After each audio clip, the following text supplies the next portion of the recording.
Please note, this creepypasta has been translated from Spanish to English. July 14th, 2003 is the exact date on which the US government officially revealed the existence of the mysterious Area 51 base. Since its revelation, thousands and thousands of theories, conjectures, and hypotheses have been built around it. The intense secrecy surrounding the base, and the fact that its main objective is undetermined, have contributed to raising them. Thus, there has been speculation about contacts with extraterrestrial beings, development of weapons of mass destruction, and horrible experiments with human beings. Area 51 is one of the topics that inspire the most conspiracy theories around the world. Many would give anything just to be able to get a little closer and glimpse even a portion of what it actually hides. One of the many stories circulating about what happens inside Area 51 is what is considered the most extreme human experiment in history, the Abigail Project. This story was leaked by a former cleaner who worked at the site in question, who agreed to reveal its story at the cost of his own life because he was unable to continue carrying the heavy burden of keeping this secret. It all started in 1945, after World War II had ended. At this time, Area 51 operated under the name Indian Springs Air Force Auxiliary Camp. According to our source, the base had been built for the development and secret safekeeping of advanced weapons. The base continued this purpose until, in the midst of the Cold War and the constant threat of war with the Soviet Union, the government approved the use of the base for biological experiments. The government considered the development of biological weapons crucial to maintain its world hegemony and armed superiority over other nations. This is how one of the most important and best reputed scientists of the place, Albert Western, decided to start a project whose main objective was to create a super soldier. Dr. Western desired a kind of Captain America, extremely strong and robust, whose wounds healed quickly and could withstand extreme fatigue, harsh conditions, and very long periods without eating or drinking. Unfortunately, the procedures to carry out such a crazy vision were not clear, so no one was willing to offer themselves as a guinea pig for a project whose methodology was not defined and receive who knows how many kinds of substances and mutilations in order to make Western fulfill his dream. It was almost a suicide. In addition to this, the person experimented on had to be someone of complete confidence. That is, someone without friends or family who were able to denounce the project publicly and sue the base or the government of the United States. The first option was vagrants or prisoners, but Western needed a completely healthy individual with excellent physical and moral condition. So, after much thought, Western made a decision. The right person to receive that experiment was his own daughter, Abigail. Abigail Western was a young university student who studied to follow in her father's footsteps, and perhaps one day become an Area 51 scientist, like him. Western loved his daughter, but he was a stubborn man who tirelessly pursued his goals no matter the cost. If he had to subject his own daughter to a risky experiment whose success was uncertain to save America, then so be it. He managed to convince Abigail to agree, and the Abigail Project began. The girl underwent all kinds of surgeries, implants, and substance tests. She was mutilated, drugged, and exposed to torture. Nobody saw how all those humiliations were going to develop the supposed super soldier that Western intended, but the changes began to be noticed after a while. Abigail's appearance had changed drastically. Her bones had grown enormously, but the skin had stretched a lot too, making it look wrinkled on her elongated limbs.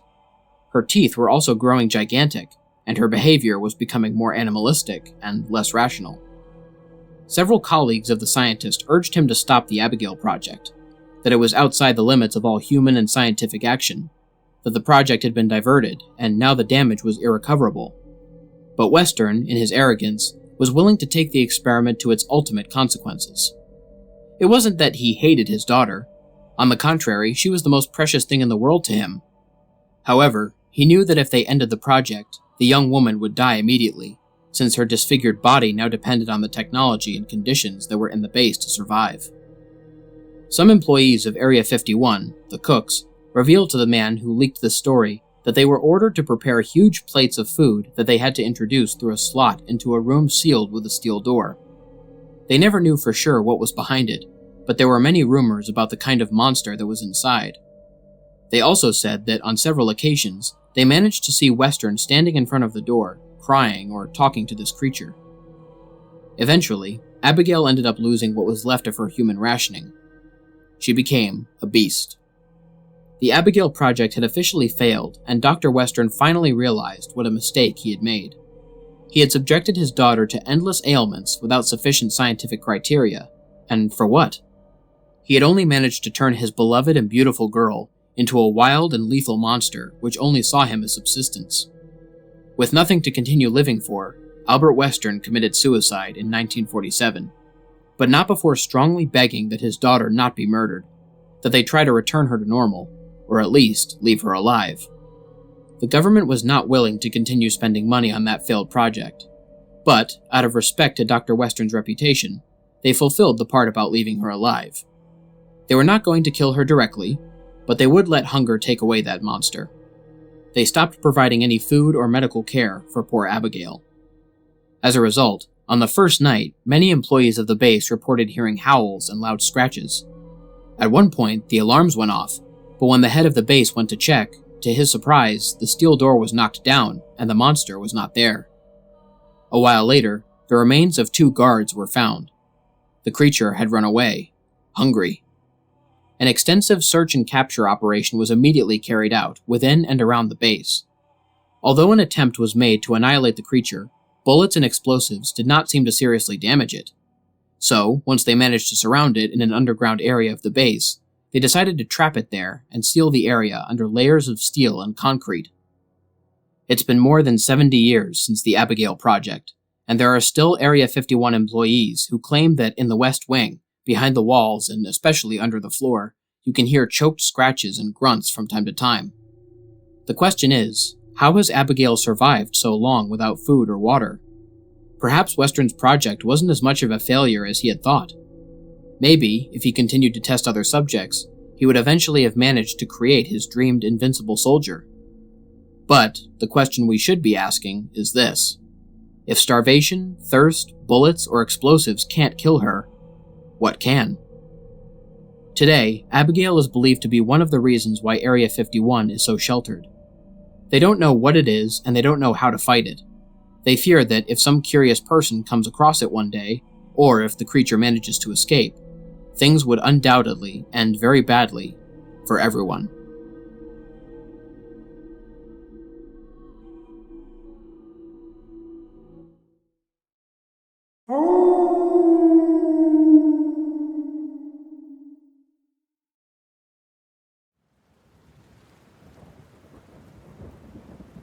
They say that the hour of 3 a.m. is the time when spirits can become active, and I'm sure of that.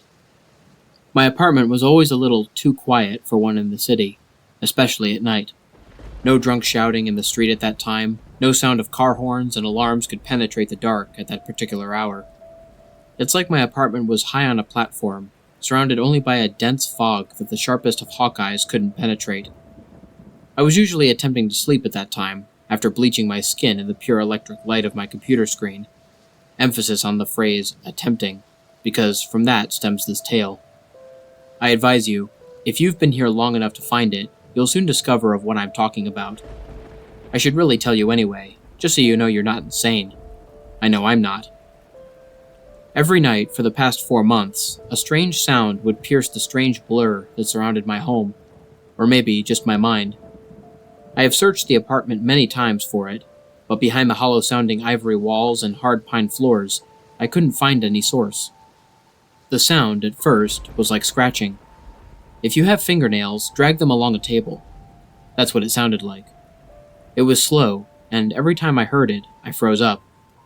It wasn't as dramatic as anything like ghostly moaning or something like that, but it still scared me so much that I reverted to my childhood ways and stuck my head under the blanket. During the day, I worked at what could possibly be the most boring place on Earth, a factory that stamped out cans. They didn't even need workers, but I really didn't care. It paid the bills, and getting to sit around until someone needed help fixing a machine wasn't too bad. I sort of miss it. There was always something bad happening, though. In retrospect, I feel as though it was following me. For instance, a man's hand ended up being caught in the stamping machine under a sheet of aluminum. The crunch was sickening. It sounded like a dog chewing upon a bone, that same splintering sound. Every night, I would retire from this slightly gory boredom to my apartment, back to my beloved computer. The cycle was always the same: work, computer, scratching sound. I never really thought to ask anyone about it. I would usually forget about it by morning. But one day, I didn't. I sat there in my folding chair at work, surrounded by the drab, bleak, gray concrete walls, a long-ignored cigarette that was gradually becoming a trembling tower of ashes in my grasp, trying to think of a way to discover whatever this thing was. Why wouldn't I just follow it, get my nerves together, and find the continual source of fear for me? It made me cold just thinking about it, but I knew I had to do it. So that night, I turned off the computer as usual, but then took one extra step. I grabbed a flashlight. It would be faster than dashing across the room to my light switch. It could even be mice, I thought to myself as I slipped into bed, wearing the hero's garb of any sleepy man, a pair of boxers and socks. At least if I ran crying out of the building, a few people could get a laugh. The clock slowly began to head towards 3 o'clock. My heart began to pound nervously. Like a sword, I held the turned-off flashlight to my bare chest. The necklace around my neck felt strangely cold, even though I had at least 3 comforters on. Oh, the joys of an especially cold winter. Closing my eyes, I heard the scratching. Slowly, it got louder. My hand began to shake, but I kept my eyes shut. Why wasn't I turning on the light? Why wasn't I looking? Because there was a new sound. A tinkling, strange shaking, like a maraca full of metal instead of beans or beads. A loud thunk against my door made me leap up. Turning on the flashlight, I managed to run to the light switch and flick it on as well. With an icy, trembling hand, I opened the door. What I saw will never leave my mind. There was the source of my fear, the thing that had somehow invaded my home. An oddly small, waif-like creature, like a starving child, with skin that was too pale. It was like a corpse dropped in water, for its skin was tinged with blue. Every vein was visible. Oh, how I wanted to gag at the sight. But it gets worse. Strategically placed in this demented creature's flesh, long metal nails were embedded. Through the tips of its fingers and toes, sticking out of its neck and shoulders, down its chest and out of its eyes. They were everywhere. How loudly I screamed, I didn't know. Would anyone hear it through the fog surrounding my house? Would I hear it? I couldn't stop staring. The dried, cracking blood against that decaying flesh brought up my earlier meal, and a gushing hot river of vomit poured out of my mouth and onto the ground. I backed up as the creature took a step. Its lank hair was missing in chunks, and as it stepped closer, its feet dragged upon the floor, the nails in them making a scratching sound. Why I had to keep my room in a state of continual chaos, I don't know, but the mess was astounding. Of course, I fell. Scrambling back, I stared in horror at the dead thing. It didn't move right, I realized. It didn't just walk. Its motions were snappy and disjointed, and one foot dragged behind it while the other advanced towards me. In its hand, there was a heavy, rusted hammer, dripping with what I hope was water. It was slightly rust-colored. I couldn't bear to see it, but in the other, there was a plastic grocery bag that sagged and poked out with the weight within it, like if someone hung a porcupine from a diaper. I felt the wall against my back. The creature moved forward. I was paralyzed with fear at the sight of it. It was so grotesque. In front of me, it stopped. I noticed the puncture marks upon its tiny calves where the nails were, and I felt a strange sense of pity. The bag in its hand split a bit, and the sight of what was within made me let out an audible and most likely bile-scented groan. A nail jutted out. I cried out loudly as the thing pounced upon me, as I felt the first nail go into my eye. Through the blood blocking my vision, I could see its tiny mouth pull back in a widely toothed smile, the nails in its lips making them split and gush rotten, black blood down onto me. I moaned in pain again as another nail entered my second eye. Blindly I swatted, but it was to no avail. Perhaps it would be over soon. Perhaps death would be better than being tormented by this rotten thing. But still, the nails entered. Still, I cried out loudly, especially when I was dragged. I couldn't see where, but damn, it hurt. It's gone now, the nailed child. I don't know where it went, but I know somewhere it will be coming out at 3 o'clock. And so will I. I think you ought to check your clock, because it looks like this bag in my hand is about to split. I'm so excited to see you.